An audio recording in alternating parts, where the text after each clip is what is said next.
वास्तव में सुखी कौन? एक भिखारी किसी किसान के घर भीख मांगने गया। किसान की स्त्री घर में थी। उसने चने की रोटी बना रखी थी।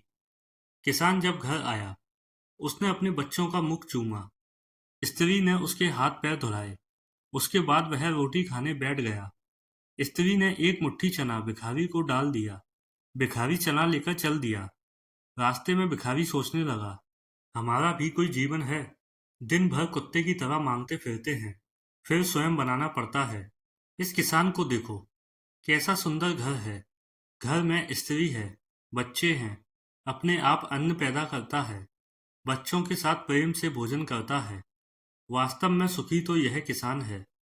इधर वह किसान रोटी खाते खाते अपनी स्त्री से कहने लगा, नीला, बैल बहुत बुढ़ा हो गया है, अब वह किसी तरह काम नहीं देता। यदि कहीं से कुछ रुपयों का इंतजाम हो जाए तो इस साल का काम चले। साधु राम महाजन के पास जाऊंगा, वह ब्याज पर दे देगा।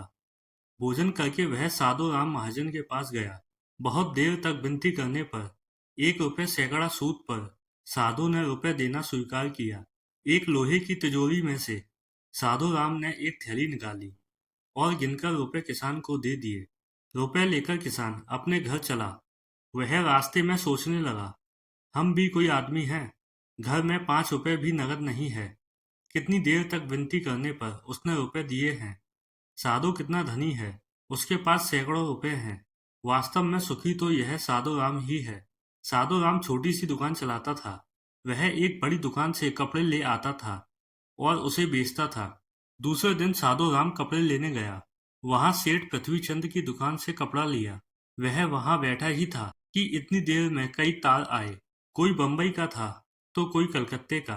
किसी में लिखा था 5 लाख का मुनाफा हुआ, किसी में 1 लाख का। साधु महाजन यह सब देखता रहा। कपड़ा लेकर वह चला आया। रास्ते में सोचने लगा, हम भी कोई आदमी हैं। 100-200 जुड़ गए, महाजन कहलाने लगे। पृथ्वीचंद कैसे हैं, एक दिन में लाखों का फायदा। वास्तव में सुखी तो यह है। उधर पृथ्वीचंद बैठा ही था कि इतनी देर में तार आया कि 5 लाख का घाटा हुआ है। वह बड़ी चिंता में था कि नौकर ने कहा, आज लाट साहब की राय बहादुर सेठ चंद के यहाँ दावत है, आपको जाना है। मोटर तैयार है। पृथ्वीचंद मोटर पर चढ़कर राय बहादुर की कोठी पर चला गया। वहां सोने चांदी की कुर्सियां पड़ी थीं।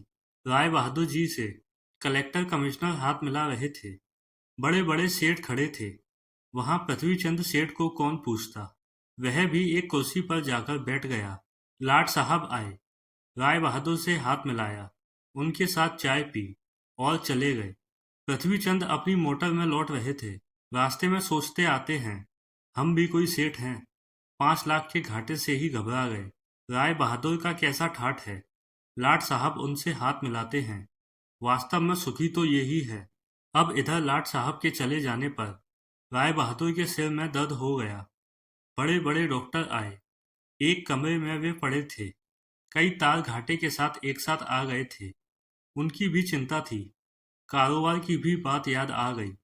वे चिंता में पड़े थे। तभी खिड़की से उन्होंने झांक कर नीचे देखा। एक भिखारी हाथ में एक डंडा लिए अपनी मस्ती में जा रहा था। राय बहादुर ने उसे देखा और बोले, वास्तव में सुखी यही है। इसे ना तो घाटे की चिंता, ना मुनाफे की फिक्र। इसे लाट साहब को पार्टी भी नहीं देनी पड़ती। सुखी तो यही है। दोस्तों, हम एक दूसरे को सुखी समझते हैं, पर वास्तव में सुखी कौन है, इसे तो वही जानता है जिसे आंतरिक शांति है, जिसे आंतरिक सुकून है। आप चाहे भिखारी हो, चाहे करोड़पति हो, लेकिन आपके मन में जब तक शांति नहीं है, तब तक आपको सुकून नहीं मिल सकता।